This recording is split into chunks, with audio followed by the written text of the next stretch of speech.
Thank you so much. And of course to Trustee and Chairman Willie A. Deese, and to Vice Chair Patricia Miller Zola, trustees, administrators, and faculty of this great institution, my fellow Aggies and friends, I am honored to be with you on this occasion. This university has meant so much to me. Yes, I was able to earn a degree for which I am grateful, but also got myself a wife from North Carolina.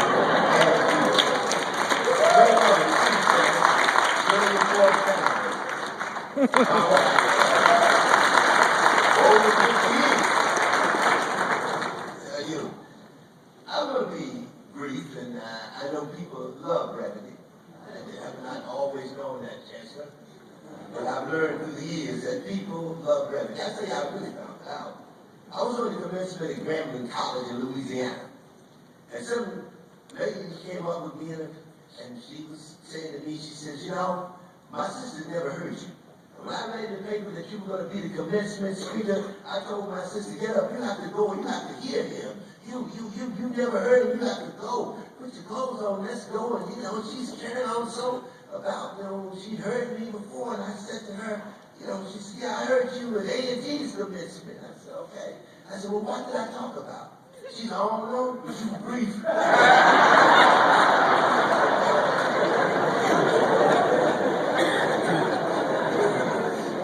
So you might not long remember what I say here today, but you will long remember that it did not take me long to say.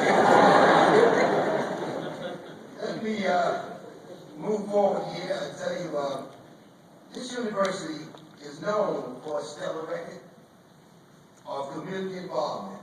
N.C.A&T has truly been a history-making university. We all know of the story of the A&T Forum, who sat down at a lunch counter and changed the course of history. And let me add a few others that were part of that history-making change. Henry Fry, an Aggie who was the first African-American justice and Chief Justice of North Carolina Supreme Court. Henry Fry was also the first African-American to serve in the North Carolina General Assembly in the 20th century. Henry Fry, North Carolina A&T. Ronald McNair, NASA astronaut, who died in the space shuttle explosion in 1986. Ronald McNair would never fail to let you know that he was a proud graduate of North Carolina A&T University. The last time I saw him was at the airport in Washington, D.C. He was going to Boston, New York. He was going to Boston, and I was going to Washington. And of course, he was talking then about A&T. So he was truly a great Aggie. I'll never forget that on my first visit to the Pentagon, to be briefed on military operations as a member of Congress, the briefing was done by General Charles Bussey. I recall that members of Congress commented to each other, that fellow really knows his stuff. At that point, I let them know that the fellow that really knew his stuff was a graduate of North Carolina A&T University, and he was working here in me. And then there was Claire Adams Enders, the first female general from A&T University. I remember walking into a medical facility and I was informed that Claire Adams Enders, a proud Aggie, was in charge. And let's not forget the Honorable Ed Taylor.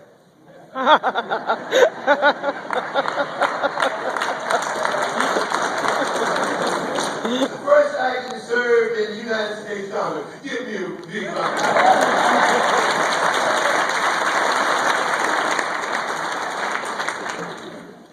We have done well. When I was a student here at A&T, we had less than 3,000 students. But today we have more than 10,000 students, and we are now known as the A&T University. So I would like to talk today from the theme, don't quit or sit in amazement. Don't quit or sit in amazement. Don't quit and rest on your laurels. Talking about what we've done and how much we've accomplished and all of that. Forget about that. We have to move on. That's right. And amazement. Let me tell you how I got to that. When my family moved to New York, I'll never forget my brother who came home and was very frustrated about what he observed on the A train. That's that subway in New York.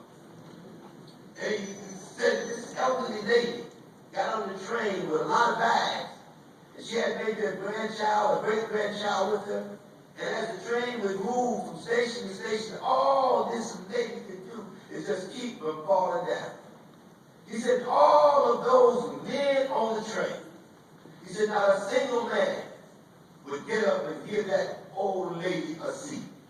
He said, I just sat there in total amazement.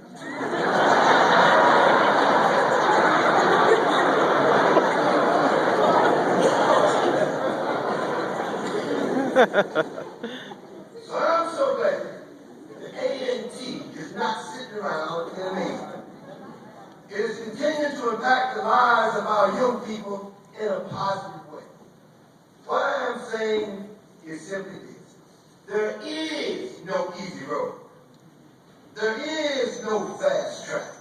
Everything worth having is going to require effort.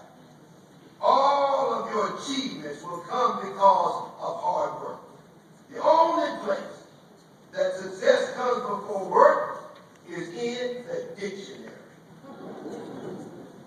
So we must not quit or sit in amazement.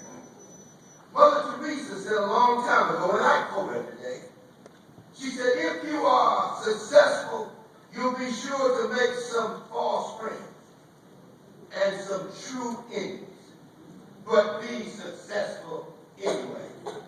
What she was saying is this. In life there will be some ups and there will be some downs. But stay focused and build on the work of Dr. John O. Crosby, our first president. And Dr. Crosby passed the baton to Dr. James Dudley, who passed the baton to Dr. Ferdinand Bluford, who was president when I arrived at A&T. Dr. Edolphus then passed the baton to Dr. Woman T.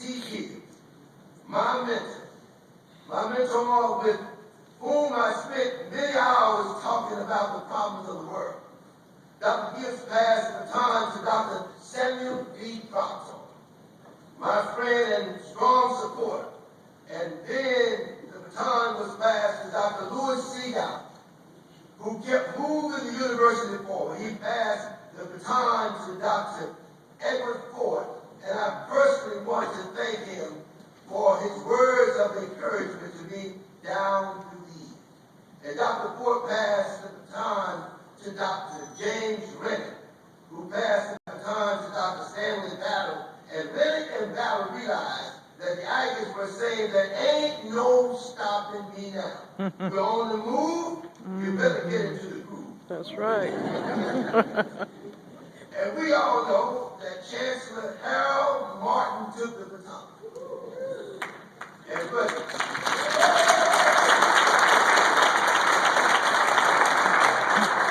And put this university on the superhighway. And we are not going to get off. And so if you are in any way connected to this institution, you should spread the word that we have excellent leadership, but remember that he who's leading and no one is following is just taking a walk. No. So don't let your chancellor take a walk, because we must continue to make history in a positive way. I've come today to remind you, don't quit or sit in amazement. I think about a song we used to sing in Sunday school.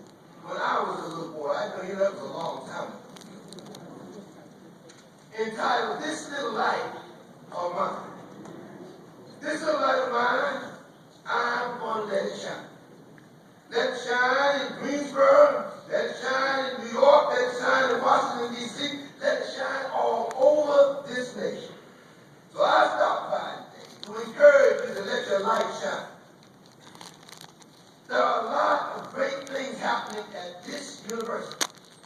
And let's make it known through our actions and our performance. Let the world know if you want a good accountant, you need to hire an advocate. If you want a good engineer, you better get an advocate. If you want a good teacher, contact N.C.A&T University. If you want a good, compassionate nurse with excellent skills, hire an advocate. If you want a good administrator, hire yourself an advocate. If you want a good politician, elect an advocate. If you want a great kid that can put you on the superhighway, get yourself an advocate. I think I made my point. So I can move on. So don't forget to toot your own horn. Don't wait for somebody else to blow your horn. You blow it with your performance and your knowledge in a respectful manner. Many years ago, I was told that a professor from N.C.A&T was recruiting students for the agricultural school, and that he was in the southeastern part of the state of North Carolina recruiting. And he saw this huge crowd, which was a funeral. And as you know, back in those days, they didn't have air conditions. And therefore, they would have a funeral outside. And this was a huge crowd. And of course, this professor saw the crowd, and he was interested in it because it was a big crowd. He was recruiting for A&T for the agriculture department. So he went over as he arrived. The minister said, is anyone here would like to say something on behalf of this brother? Then he repeated it again and says, nobody came up, so he said it again, is anyone here that would like to say a few words on behalf of this brother? At this time, the professor got up and said, look, I do not know the deceased brother, but I would like to take this opportunity to say a few words about North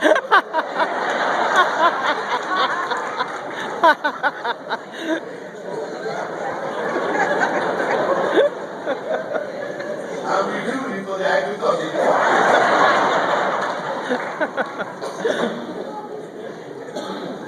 Please remember, there are many ways you can spread the word, but please do it in a respectful manner. Agri-connections reach far and deep. Every now and then things happen, and I was, oh my goodness, A&T. I did a group, a member of Congress, seven members of Congress to Afghanistan. And of course, we got there at 3:15 in the morning Afghanistan time. And I never forget, the guy who came out and gave us a briefing, I want you to know he didn't go to A&T.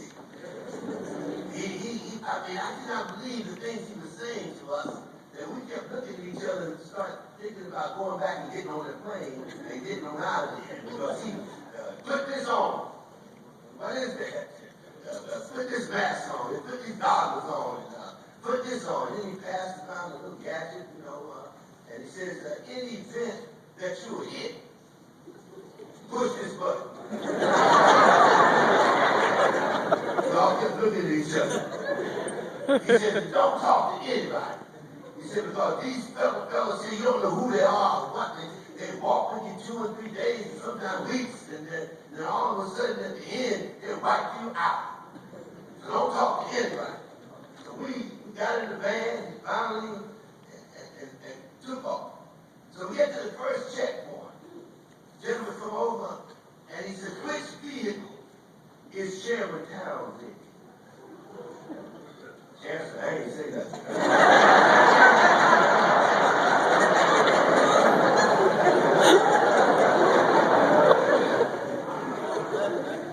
First fellow in the front says Chairman Towns is in the back on the right-hand side. He shined this big old military flashlight in my face. And he said, are you Chairman Towns? I said, well, I might as well cooperate. I've been in Afghanistan 25 minutes. I'm captured already. He said, "You Chairman Towns?" I said, "Yes." "Yes, I'm Chairman Towns." He said, "Chairman Towns, I think my grandmother went to A&T."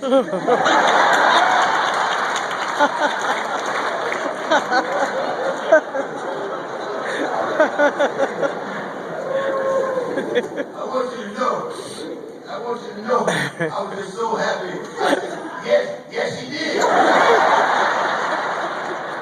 The same fellow up front said, "You didn't even get a name." I said, "I'm an A&T." I got all upset. But sure enough, we had attended A&T at the same time.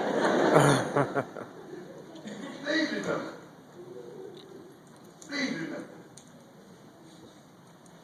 Aggies nor do they sit in amazement. We must continue to keep the university on the superhighway. So keep reaching and keep teaching. We must refrain from making excuses. Somebody said excuses are the tools of the incompetent. They build monuments of nothing and roads to nowhere. And those who specialize in excuses seldom excel in anything else. So let me point out something else about excuses. I would say most of the time, if you carefully examine these excuses, they don't even make sense. And I went to N.C.A&T, so let me prove my point. There was a lady that was ironing, and the phone rang. Instead of putting the phone to her ear, she put the hot iron to her ear. And of course, she goes to the doctor, and the doctor looked, he said, "My goodness," he said, "you did something messed up here." She said, "Now, he was the phone rang, he put the iron to you, so what happened on this side?" She said, "The dummy fall back."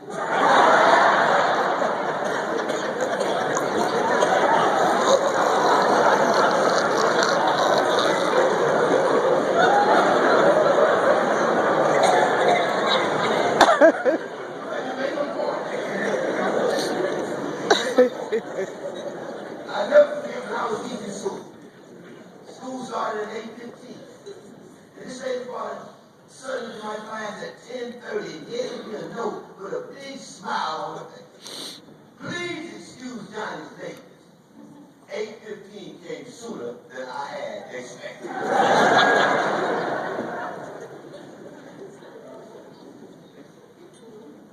Recognize that when something is in your way, that means you're on your way. If you're not going anywhere, nothing will ever be in your way. So don't quit or sit in amazement. Ralph Waldo Emerson said, "If you build your house in the middle of the woods, and if you make a product better than anybody else, the world will make a beaten path to your door in order to purchase that product." So Aggies, I challenge you today to go into the cities and countryside and create jobs and educational opportunities. Eliminate substandard housing, desolation, and blight, and deal with the lack of adequate health care and the systematic destruction of the family. Go eliminate poverty and despair. Go solve the problems. Find solutions. We need some solutions today. We need to turn night into day, despair into hope, to trample down into the public ground. And when this happens, Aggie, we will truly be able to say there ain't no stopping me now. I'm on the superhighway. Oh yes, you're going to have some ups and you're going to have some downs. You might even be dissed, but don't you quit. You might be disappointed, but don't sit in amazement. You might be disapproved. You might be disavowed. You might be disallowed, but don't quit. You might be disturbed. You might be distrusted. You might be disenchanted. You might be disinherited. You might be dispossessed. You might be displaced. You might be dismayed. You might be discouraged. You might be distraught. You might be disdained. You might be disliked. You might be dismissed. You might be discussed. You might be disrespected. But don't you quit or sit in a lazy.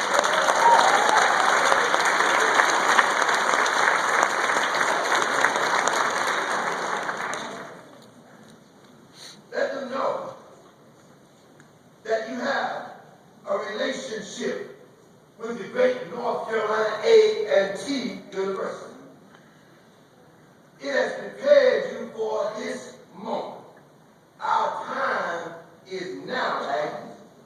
As I go to my seat, let me say to the faculty, teach, teach, teach, teach so well that 25 or 30 years from now, when students get together talking about great teachers, having a situation where they can't talk too long without calling your name.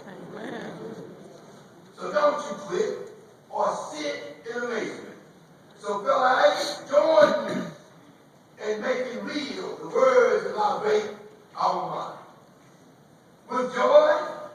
With joy, dear A&T, thy students turn from thee to spread thy trophy year by year from there to Cherokee. So when trouble comes, don't quit or sit in amazement. When your burdens are heavy, sing that cheering song that we used to sing. I'm so glad, I am so glad that I went to North Carolina A&T.